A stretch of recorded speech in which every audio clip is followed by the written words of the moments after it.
કેમ છો વિદ્યાર્થી મિત્રો?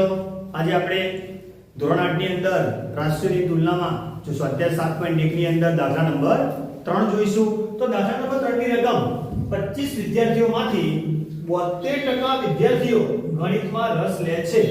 તો કેટલા વિદ્યાર્થીઓ ગણિતમાં રસ લેતા નથી? તો મિત્રો આપણી જોડે કુલ વિદ્યાર્થીઓની સંખ્યા 25 છે, બરાબર? એમાંથી 72% એટલે સમજો કે 25 વિદ્યાર્થીઓમાંથી એવા કેટલા વિદ્યાર્થીઓ જેમાં ગણિતમાં રસ જ નથી. તો આપણે એવું લખીશું ગણિતમાં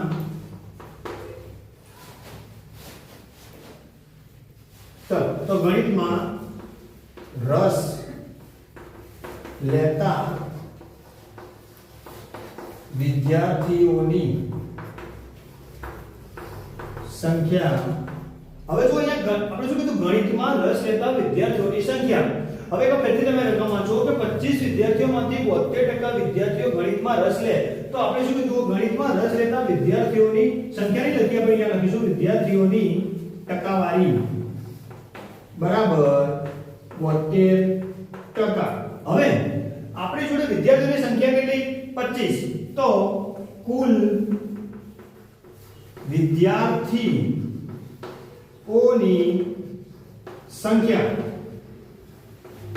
25. હવે આની પરથી દાખલો કેમ ગણી શકશું? તો જો આપણે ટકા શોધવા, તો ટકા શોધવા માટે શું કરીશું? અને 100 વડે મેં તમને કીધું. તો દેખો અહીંયા પહેલા આપણે તો ગણીશું અહીંયા 25 ગુણ્યા આપણે એનું ત્રિરાશી લખ્યું તો લખી શકીશું. તો ત્રિરાશીમાં શું લખી શકાય કે જો કે 100 એ 72 તો 25 એ કેટલા?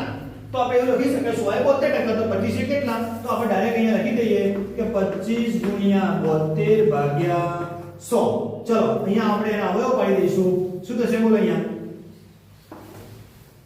25 એટલે 25 આ 25 એમના એમ અને આ 25 ચોક આ 25 એટલે શું આવ્યું આપણી જોડે અહીંયા 72 ભાગ્યા 4. તો 72 ભાગ્યા 4 કરીએ તો કેટલા થશે? તો અહીંયા મળશે આપણને 18. કેટલા? એનો મતલબ શું થયો કે ગણિત વિષયમાં તો આપણે લખી શકીએ કે ગણિત વિષયમાં રસ લેતા વિદ્યાર્થીઓની સંખ્યા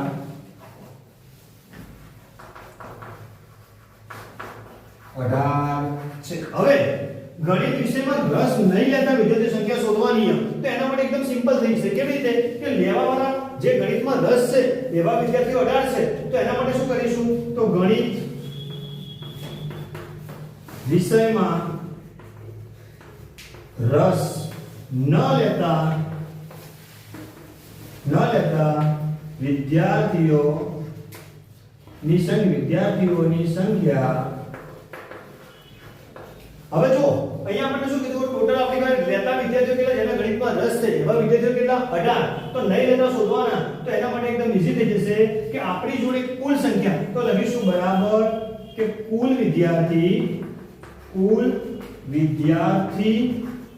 માઈનસ રસ લેતા વિદ્યાર્થીઓની સંખ્યા. હવે જો તમારી જોડે કુલ વિદ્યાર્થી કેટલા હતા? અહીંયા 25 અને જેમને રસ લેતા વિદ્યાર્થીઓ આપણે શોધ્યું તો અહીંયા 18. તો 25 માંથી 18 જાય તો કેટલા આવશે? 7. અહીંયા આપણે સુધારી શકાય તો અહીંયા લખી દેવાનું કે ગણિત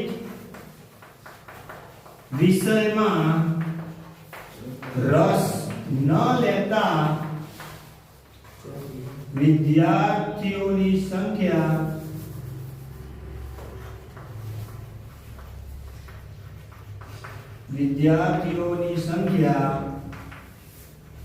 7 છે. તો મિત્રો આ થઈ ગયો આપણો દાખલા નંબર 3. તો વિદ્યાર્થી મિત્રો આપણે જોઈશું દાખલા નંબર 4. દાખલા નંબર 4 ની રકમ તમારી સામે આપેલી છે કે એક ફૂટબોલ ટીમ તેમને રમેલી મેચમાંથી 10 મેચ જીતી હતી. જો તેમને જીતેલી મેચની ટકાવારી 40% હોય તો તેઓ કેટલી મેચ રમ્યા હશે? મતલબ કે આપણે 10 મેચ સમજી લો કે લોકો 10 મેચ જીત્યા તો એ લોકો એવી કેટલી મેચ રમ્યા હશે? તો કેટલી હાર્યા હશે? કેટલી જીત્યા હશે? હશે એ આપણે ટકાવારી પ્રમાણે શોધવાની છે. તો સૌપ્રથમ આપણે અહીંયા લખીશું કે જીતેલી મેચ ની સંખ્યા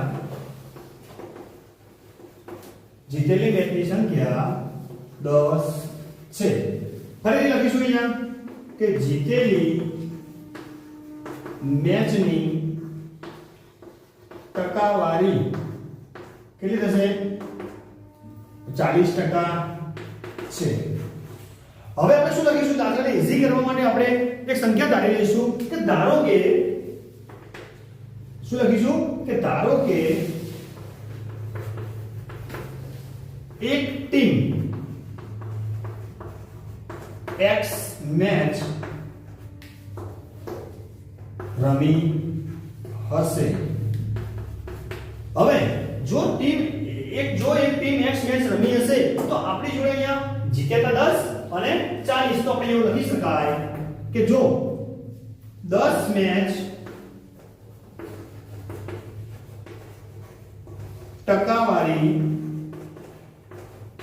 40%, ની ટકાવારી 40, તો અહીંયા આપણે લખી દઈએ કે જો કેટલી મેચ છે તમારી જોડે? 10 મેચની ટકાવારી 40, તો રમ્યા કેટલી થાય? તો લખો, સોરી, તમે ધારેલી કેટલી? x. તો લખો x મેચ ની ટકાવારી 100. તો હવે આપણે 83 મૂકી દઈએ તો શું થશે બોલો? x ગુણ્યા 100, સોરી, x ગુણ્યા 40 બરાબર શું થશે બોલો? 10 ગુણ્યા 100. તો હવે આપણે x ના કરતા બનાવી દઈએ તો 10 ગુણ્યા 100 ભાગ્યા 40. આ મીંડું ઉડી ગયા. શું થશે બોલો? તો અહીંયા થશે, આપણે અહીંયા લખી દઈશું કે x બરાબર 100 ભાગ્યા 4. કેવી રીતે?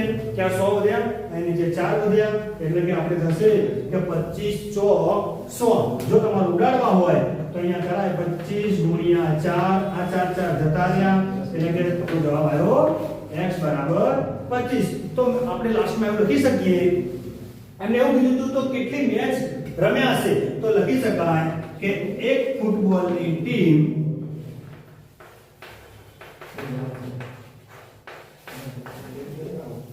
પચીસ મેચ